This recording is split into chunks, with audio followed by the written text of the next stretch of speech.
I'm Kathy Talley-Jones, and I'm reading an excerpt from my novel, Majnun. This is set in Afghanistan in 1974 at the family home in the mountains of a well-to-do Afghan family. Protagonist Jimmy is 18. Jimmy's Uncle Zia settles himself into his poet's posture, like a Chinese Buddha, plump hands on his knees. In rishiye neye eshq. These are the roots of the reeds of love. Listen to the wind in these reeds. Its breath is fire, the passion of love like wine that every lover knows who's been parted from his friend. How the reed pierces. Jimmy walks out. He cannot bear to hear Zia declaim his poetry. He climbs, as he does every night, up to the old Zoroastrian Tower of Silence. He takes gruesome pleasure in stretching out on the platform where the ancient people exposed their dead.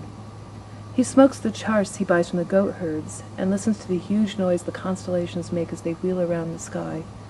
You fuck up, the stars say. Jimmy lets the stars' contempt wash over him and doesn't answer back. He hears footsteps. He knows it is the Italian archaeologist. Who was the letter for? Julieta says. She wears clean khaki pants and shirt.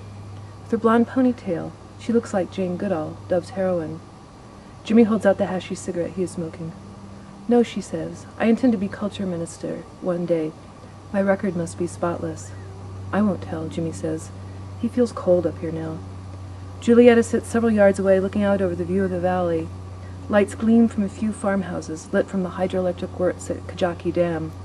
You won't tell if I smoke, or you won't tell me who the letter was for?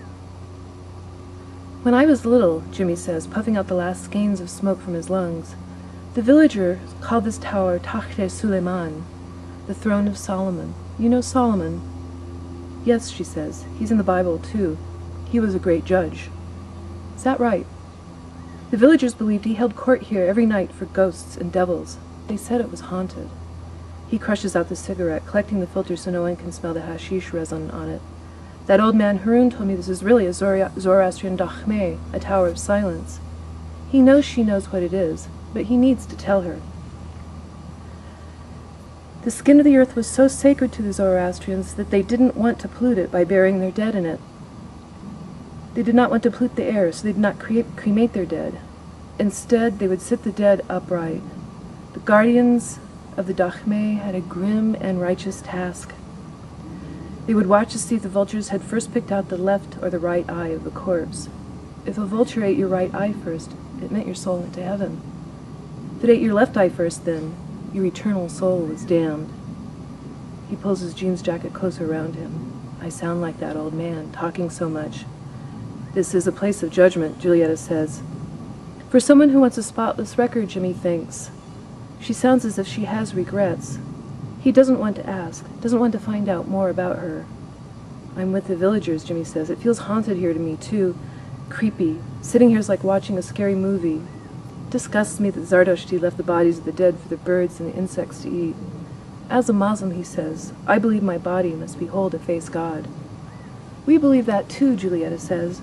Resurrection day I must rise up, for my sins to be judged. Jesus separates the sheep from the goats. You want a spotless record, Jimmy says.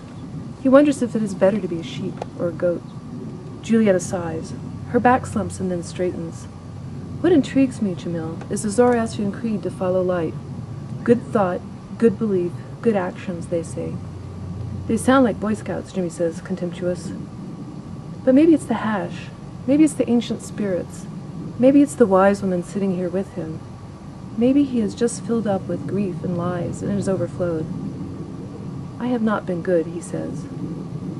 Who lives that hasn't caused pain? Julieta shifts, and he can see tears on her cheeks. But what are you going to do about it, Jamil? What are you going to do?